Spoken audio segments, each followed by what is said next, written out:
नमस्कार दोस्तों, कलयुग के चमत्कार संतों की वाणी में आप सबका स्वागत है। दोस्तों, होली हमने खूब अच्छे ढंग से बिताई। अब उसके बाद आती है माँ शीतला की पूजा, यानी कि बसोरा यानी कि माँ शीतला को ठंडे खाने का भोग लगाना और फिर उस दिन घर में चूल्हा न जलना और उसी प्रसाद को घर के सभी लोगों का खाना। कुछ लोग होली के बाद आने वाले मंगलवार के दिन माता शीतला की पूजा करते हैं और कुछ लोग इसे सप्तमी को मनाते हैं और कुछ अष्टमी को मनाते हैं। जैसे जैसे जिसके घर की प्रथा है वैसे ही करना चाहिए। आज की वीडियो में हम सुनेंगे कि माँ शीतला कौन थी, उनकी उत्पत्ति कहाँ से हुई, उनका इतिहास क्या है। दोस्तों, शीतला माता को भगवान शिव की अर्धांगिनी शक्ति का स्वरूप माना जाता है। पौराणिक कथा के अनुसार देवलोक से देवी शीतला अपने हाथ में दाल के दाने लेकर भगवान शिव के पसीने से बने जवरासुर के साथ धरती लोक पर राजा विराट के राज्य में रहने आई थी। उन्हें पृथ्वी पर ब्रह्मा जी ने भेजा था ताकि उनकी पूजा करके लोग अपना उद्धार कर सकें। शीतला माता को स्वच्छता यानी कि सफाई की अधिष्ठात्री देवी माना जाता है। शीतला माता की पूजा से हमें सफाई रखने की प्रेरणा मिलती है। होली का त्योहार तब आता है जबकि मौसम बदल रहा होता है, सर्दी से गर्मी की तरफ मौसम जा रहा होता है और इस समय त्वचा संबंधी बीमारियों की जैसे कि चेचक, चिकन पॉक्स, छोटी माता, शरीर पर दाने, खुजली होना कि ऐसे रोगों के फैलने की बहुत सी संभावना होती है। और कहते हैं कि शीतला माता की पूजा करने से इन रोगों से हमारा घर परिवार बच्चे बचे रहते हैं। और माँ शीतला जो कि सफाई की अधिष्ठात्री देवी है, वो पूजा करने पर भक्तों को आशीर्वाद देती हैं और उनकी इन बीमारियों से रक्षा करती हैं। शीतला माता की चारों भुजाओं में झाड़ू, घड़ा, सूप और कटोरा सुशोभित होते हैं जो कि सफाई का प्रतीक है। उनकी सवारी गदा है जो उन्हें गंदे स्थानों की ओर ले जाती है। झाड़ू उस स्थान की सफाई करने के लिए, तो सूप कंकड़ और पत्थर को अलग करने के लिए होता है। इस दिन अगर आप नारंगी रंग के वस्त्र पहनकर माता की पूजा करें तो शुभ फल प्राप्त होंगे। शीतला माता को सप्तमी के या अष्टमी के जिस दिन भी आपने माता की पूजा करनी है उससे एक दिन पहले मीठा भात, खाजा, चूरमा, नमक पारे, शक्कर पारे, बेसन की चक्की, पुए, पकौड़ी, राबड़ी, बाजरे की रोटी, पूरी, सब्जी आदि बना लें और माता को चढ़ाएं। कुल्हड़ में मोठ, बाजरा भिगो दें। इनमें से कुछ भी पूजा से पहले नहीं खाना चाहिए। जिस दिन आपने बसोरा पूजने जाना है, सुबह उठकर हो सके तो ठंडे पानी से नहाएं। एक थाली में सभी भोजों को जो भी आपने बनाया है उसे कुल्हड़ में भर लें और एक अन्य थाली में रोली, चावल, मेहंदी, काजल, हल्दी, वस्त्र, होली वाले बुरकुल्ले की माला और सिक्का रखें। शीतल जल का कलश भरकर रख लें और जिस मंदिर में आप पूजा करने जा रहे हैं वहां पर माता शीतला की पूजा करें। दोस्तों, आपको एक बात और बता दें कि माता शीतला को आटे का दीपक जब जलाएं तो उसको अग्नि मत जलाएं, क्योंकि माता को ठंडा दीपक ही चढ़ाया जाता है। आप आटे के दीपक में बाती लगाकर और तेल भरकर माता के सामने रख दें। जब हम शीतला माता की पूजा करने पर उन्हें जल चढ़ाते हैं तो रोगों से मुक्ति मिलने के साथ उत्तम स्वास्थ्य की प्राप्ति होती है। स्कंद पुराण के अनुसार माता शीतला रोगों से बचाने वाली देवी हैं और इनको शीतल जल चढ़ाने से भक्तों की हर मनोकामना पूरी होती है। स्कंद पुराण में वर्णित माँ का पौराणिक मंत्र है ओम ह्रीं श्रीं शीतलाय नमः। ये सभी प्राणियों को इस दिन जपना चाहिए जब वे शीतला माता की पूजा कर रहे हों। शीतला माता का मुख्य स्थान गुड़गांव में है और वहां पर नवरात्रों के दिनों में भारी संख्या में श्रद्धालु आते हैं। साल में 2 बार चैत्र नवरात्र और आश्विन नवरात्र के समय शीतला माता के इस मंदिर का नज़ारा अद्भुत होता है और दोनों नवरात्रों में 1 महीने तक मेला लगता है जहां की शोभा देखते ही बनती है।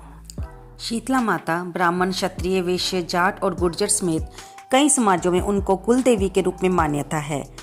इनके मंदिर में न केवल स्थानीय बल्कि दूसरे प्रांतों से भी लोग आकर बच्चों के मुंडन व शादी विवाह करवाते हैं। आइए अब हम सुनते हैं शीतला माता की कथा यानी कि बसोरे की कहानी। ये कहानी जब हम मंदिर में पूजा करने जाएं तो वहाँ पर माता की पूजा करने के बाद हाथ में कुछ बाजरे के दाने रखकर ये कथा हमें सुननी चाहिए। एक बुढ़िया माई थी जो बसोरा को ठंडी रोटी खाती और शीतला माई की पूजा करती। गांव में कोई भी अन्य शीतला माता की पूजा नहीं करता था। बसोरा के दिन सारे गांव में आग लग गई और सारा गांव जल गया, परंतु बुढ़िया माई की झोंपड़ी बच गई। सबने बुढ़िया माई के पास आकर पूछा, सबके घर जल गए, तुम्हारा क्यों नहीं जला? क्या बात है? बुढ़िया बोली, मैंने बसोरा की ठंडी रोटी खाई थी और शीतला माता की पूजा की थी, इसलिए ऐसा नहीं हुआ। इसलिए मेरी झोंपड़ी रह गई और तुम्हारे घर जल गए। तब सारे गांव में ढिंडोरा पिटवा दिया गया कि बसोरा के दिन सभी ठंडी रोटी खाएं और माँ शीतला की पूजा करें। जिस दिन शीतला माँ की धोख लगानी हो उससे पहले दिन खाना बनाएं। हे शीतला माई, जैसे बुढ़िया माँ की रक्षा की वैसे ही हम सबकी भी रक्षा करना, हम सबके बाल बच्चों की रक्षा करना। आइए अब सुनते हैं शीतला माता की कृपा की दूसरी कहानी। एक नगर में एक राजा था, उसके इकलौता पुत्र था। उसे एक बार चेचक निकल आई और उसी समय उसी नगर में एक गरीब कुम्हार के बेटे को भी चेचक निकल आई। कुम्हार अपने घर में शीतला माता की पूजा करता था और वह जानता था कि ये अगर मैंने गर्म चीज़ें बनाई तो इससे शीतला माता का प्रकोप पड़ेगा। इसलिए उसने अपने पुत्र को ठंडी चीज़ें खाने को दी और घर में छोंक नहीं लगाता था।